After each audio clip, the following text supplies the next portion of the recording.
So is there a more cringy conversation to have, Claudia, than pricing and value and worth? And we are going to have it today. Oh, I love the topic. I love the topic because it's so really close to our business and to women. I love that you asked to talk about it. Oh, I don't think I asked to talk about it. I think you suggested we talk about it because and she told me today she's going to put me in the hot seat. So we're going to see where this goes, everybody. Depends. Okay. So I agree that pricing is one of the yucky things that especially women, especially service providers, and you did a good job of talking about that in our introduction about because it's your time and your expertise and your training and all of the things. So there's lots of ways to feel horrible about this and to avoid it. Before we dive too deep into this, I have this theory that people don't put content out there and they don't do marketing because they know that if they do, they're eventually going, I can't do the three. They eventually are going to have to talk about pricing. Oh, that's a good way. It's a better way to do three. They're eventually going to have to talk about pricing. And so they kind of sabotage themselves because they don't really want to talk about pricing. That's my theory. I don't agree with you on that. It's not the pricing the issue, it's feeling salesy. But going to the core of the question, there are two things there. One is price, which is factual and is tangible and is measurable, and you then have value. So the thing is, value is perception. And that is what makes it such a tricky thing to define. Then the funny thing is that we set the price of our products and services, but our clients define the value. Oh, that is so right. Exactly. Right. So that is where the distancing from the topic begins.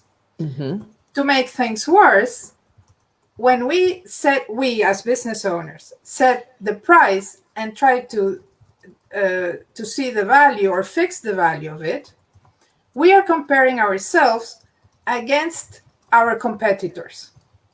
So, how much is Jen charging, or what is her program? How is assuming you and I were competitors, which thank God we're not. Yeah.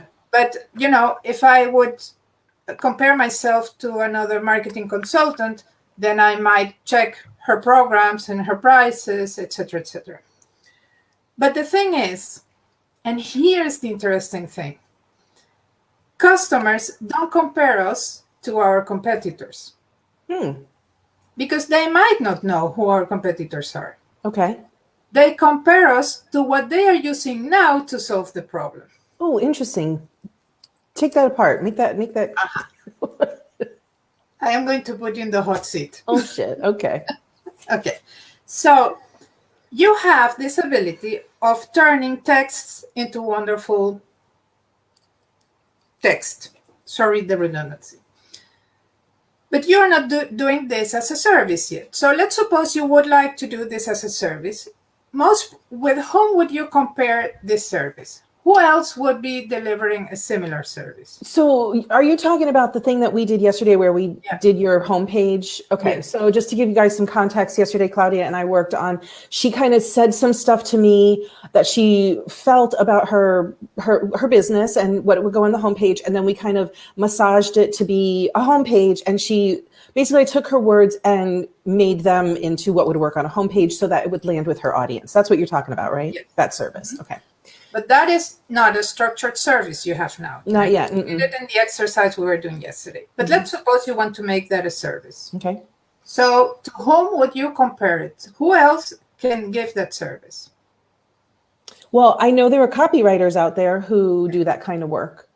But most probably, your people is comparing not to you to a copywriter, but you to writing it themselves. Yeah. And that is the difference.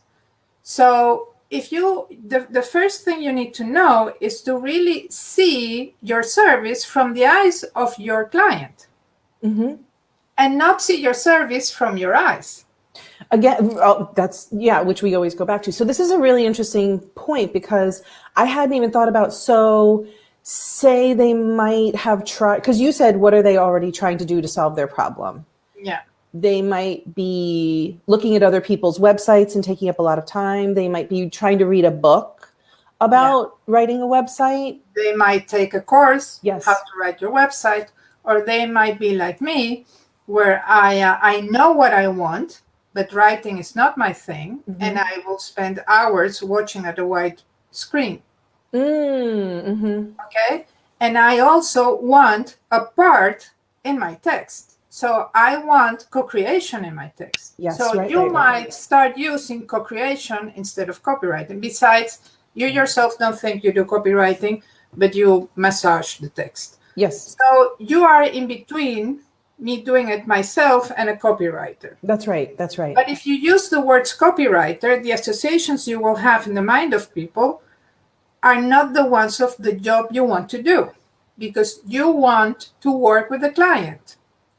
That's how you create, have co-creation there. How do you feel about this sentence? That's right. This, conveying what you want. So you need to see it from what the client is using now to solve the problem. So let's put it so good in a product instead of a service, and this will make it easier. Let's suppose you have a to-do list, and the team is growing, and it's becoming a mess. So the options you will be comparing your problem with is Excel, for instance, or Trello.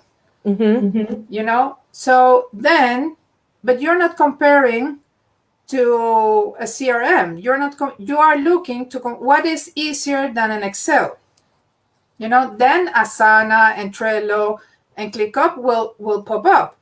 But the thing is, you need to understand what is using your client now to solve the problem, and compare your service or product against that, and use that in your wording. But because we tend to see our business from our perspective, then we start using the wrong wording, and that is where the whole concept of value gets screwed. Okay. Because it's the client who decides the value of your product. It's not you. So if you really word your product or service in the right way, that it addresses or falls in that intersection of the problem they want to solve and the objection they have for not getting into action. I want to lose weight, but I don't want to stop eating carbohydrates, for instance, and you have a solution for that, your solution becomes more valuable in their eyes. And then you can put the price that reflects that value. I love this. Okay, what else? So I'm thinking about, for example, let's just talk about the membership, because we're both deep into the membership. And I've been really thinking about the problem that my people have, which is they can't attract the right clients, and content creation takes up too much of their time, and it's not worth their effort anyway. What they're currently doing, so I've been comparing myself to other content creator memberships, right? But most people, what they're doing when they find me is they've downloaded 1,000 freebies, and they've downloaded calendars and scripts and templates that aren't working for them. So that's what they currently have. Yes. So you are fighting against inertia. Yes. You're not fighting, and then you need to find out what is causing the inertia, and you already figured it out that it was planning. Yes. So the moment you did that change, you started to see more interaction in the group, and you started to see that people said, I have better results, because the biggest, which is the step before creating content, is planning. Yes, right. So, but that came before, because you started to hear your people and you started to see where is the problem. So you really started to see the problem from the eyes of your people. And not, okay, these are the guidelines for creating content, but okay, I am doing this and I'm still not getting the results. So the problem is lying somewhere else. Yes. And that is the thing we have to do. And that's why an accurate buyer persona is so vital to define the price and the value, because the price is a baseline. I want to make so much money, working so many hours, and this is my rate per hour. So you certainly need a figure, you need a number, But with clients, when they say, I don't have money, or your product is too expensive, the underlying reason is not the lack of money. It's that you haven't been able to state the value of your product or service. So you haven't convinced them. Because go figure, if people get into loans to whiten their teeth. Yes, yes, No? yes, yes.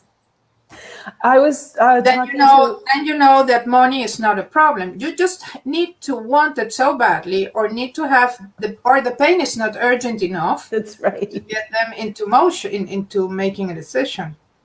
I have a friend yesterday, I was chit-chatting with her and we were talking about plastic surgery. And this is a person who doesn't spend money on anything ever. And she told me that she's laying down $2,500 for a plastic surgery procedure. And I was really blown away because of all the other things in her life that I know that she needed and never put money down on, this is the one that she's going to put money down on. Or that like parent whose kid needs the orthodontia. Mm-hmm. And they have, they've never, like, they haven't bought a new car in years or whatever, but they found the money to get their kid the orthodontia, right? Like, we find the money when it's really, really important to us. Yes.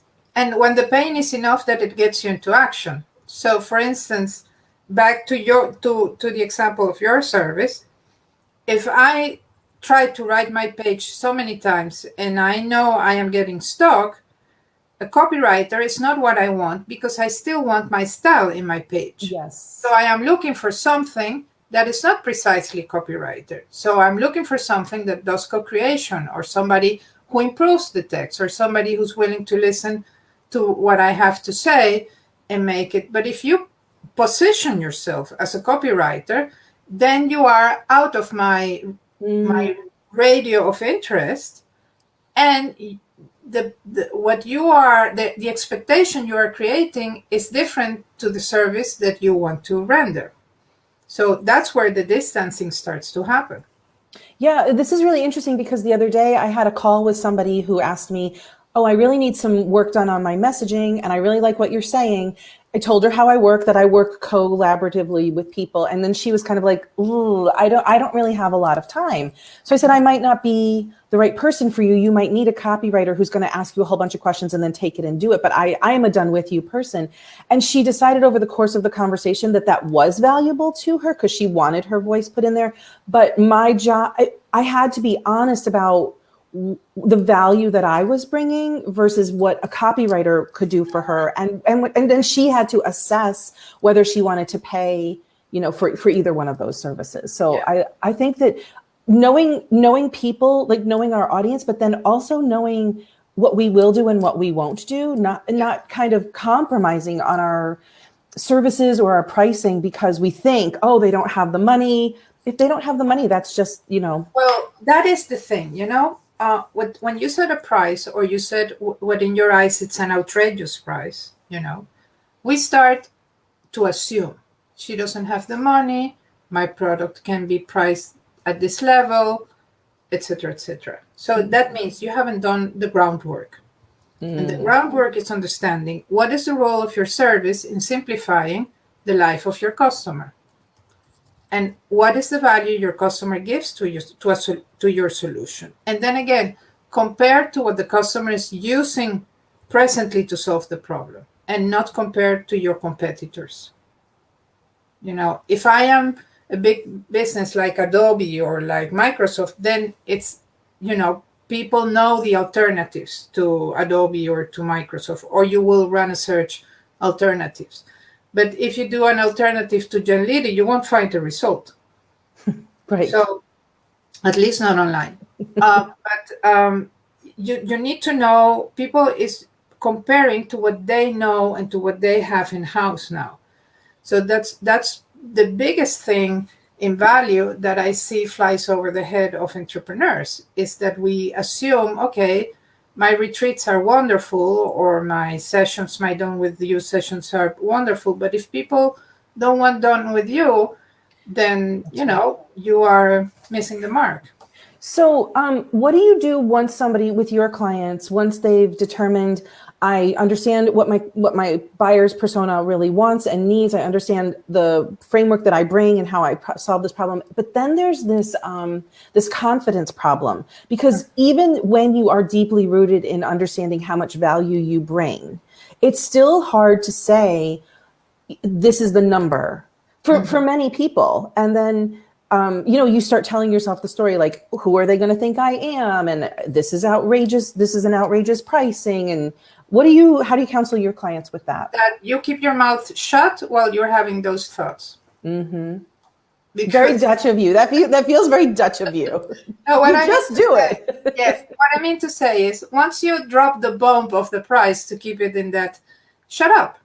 Mm-hmm. Say the price. Stay silent. Say the price and stay silent. Yeah. And give the other person the time to digest what you just said. Because, I once had a client who said to me, I thought your rates were much higher. Mm. And I was on the brink, because the silence was too long in my perception, was 2 seconds. And I was on the brink to say, well, I can give you a discount. And she said, oh my God, I thought your rates were much higher. And I was like, I need to raise my price. I've had that moment too. And in the meantime, in my head, I was like, oh, she's going to say it's expensive. No, she said, and thank God I kept my mouth shut. Mm-hmm. So, drop the price and let the other person decide if that's too much or too less or whatever. And then don't compromise on the price. That's Add right. bonuses or take things out. Right. Take things out.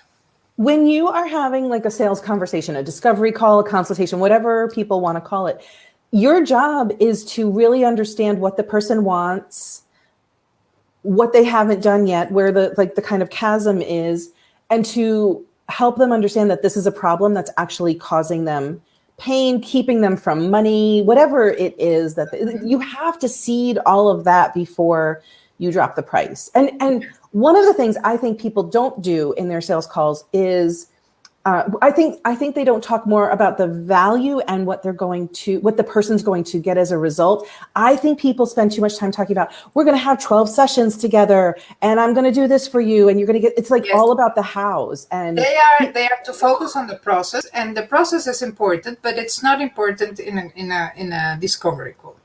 So the process you can leave for later.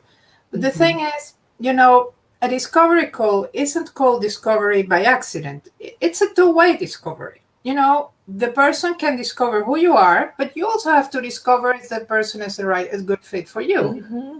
So if you know that, for instance, to deliver the best version of your service, you need to know, in my case, I need to know if people have a clear understanding who their ideal client is. I need to know how do they define the problem they solve. I need to know if they have a system in place to attract clients. Mm-hmm. The less they have, the more work for me. But if I don't stop to ask and understand what they have, what are they struggling with, what have they done so far, how can I tell that the advice that I'm giving them is the right thing for them? How can I be confident and true to myself, telling them that my program will solve their problem if I was busy selling the problem and my program instead of busy understanding what is this person looking for? Mm-hmm. And if this person is a good fit for me, because it might look interesting. It might be a person who's willing to pay your fees, but it might be a pain in the ass. Yes. And you discover that in the discovery call. And you have like an 80% conversion on your discovery calls. Yes. So you take your time with them. You really get to know the person. Yes. What I think is really beneficial for you is you are not gearing up to a sale. You are so rooted in who you can help and who you don't want to help or who you can't help. You're so rooted in, this is the value that I bring. That so deeply and you're not tied up with, oh, will this person judge me? You already know the incredible value that you can bring somebody. And there's a very grounded confidence about you. And yes, but the other thing is also as well, is if the product doesn't solve the problem this person has, you won't have an ambassador. You won't have a fan. Yeah. And when people is not satisfied, they are more willing to talk bad about your business than when they are happy. So if you don't take the time to make sure that the other person is the right fit for your business and vice versa, the relationship will be a pain. And if you have a 3-month program, like for instance, I have a 3-month program with weekly meetings. It's a commitment. It's a commitment. And if this person is not a good fit for me and vice versa, it's going to be an uphill battle. Besides that, marketing can already be an uphill battle, but there will be also the personal dislike or, the frustration. So, you really have it. It's like going to a job interview, but a two-way job interview. You want to know if your employer is the right for you and if the position is the right for you. Right. And we really need to take the time to understand. And in addition, it might be that this person is not a good fit, or might be that this person says, okay, this is interesting, but I am not ready. But you will have information enough to fine-tune your service, to write a blog, to create content, or to or create new services because of the conversations. But that's so true. You really have to go genuinely interested in the other person and not focus, I need to make it so. That's right. So all of this stuff about understanding your value, I don't really like to talk about our worth, because that doesn't mean anything to me. That's even more perceptional than value, Yes. So the value that you bring is the transformation that you can have, the transformation, or the solving of the problem, or the getting rid of the pain. And if that, I've been on discovery calls, I don't actually do them anymore, where the person just fresh out of life coach school, and she hadn't been in business at all. She was kind of trying to do it. She wasn't in any pain. She had no urgency. It was a complete waste of time to do that discovery call. But from doing it, I learned, I really want to work with people who have kind of been bounced around the industry a little while, not really newbies. So I did get something out of it. I need to be with people who understand the value of marketing for their business and are willing to put the effort, because marketing is a long-term game and you have to stay there, and that they have already tried some things. Some did work out, some didn't, but it helps them to be more decisive and to be clearer on what they want to see as their results. It's so much more fun to work with a person who has been, bounced by the industry, like you say, because their experiences are richer and the results you can give are richer as well. This is a more mature entrepreneur, and they understand what's in the game. But starters I've had a couple of clients that were starters, but they had very clear ideas where they wanted to go, and they just needed to figure out how. So just to leave people with a couple of things when they're thinking about pricing, we have to stop thinking that we're selling our time, or that we're selling our hours, because that is so detrimental when we're pricing ourselves. Mm-hmm. We have to stop talking about all of the features that we offer. It's this, and it's this, and you get this, and you get this, and you get, like, people are overwhelmed by that. They just want to know, can you get me across the bridge? Can you get me there?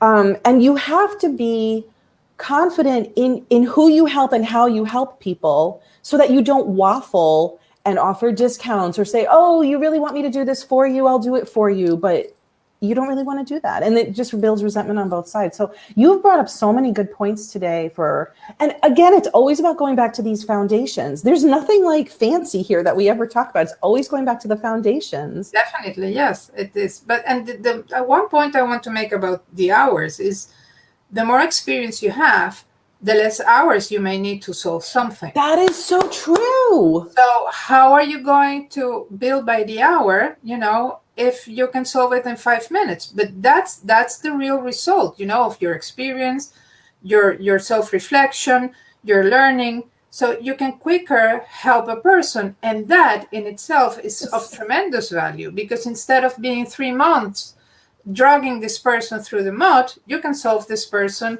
in a month, so true. And everybody's happier. But what if you promise you will have 3 months of sessions, etc., etc.? You have to put the eyes at the end of the goal. And then if you have results faster, everybody happier. You had to work, quote unquote, less time at least. And the other person is back in the game faster. Yeah. How is that not valuable? That's such a good point. I forgot about that piece too. As usual, thank you. You're welcome.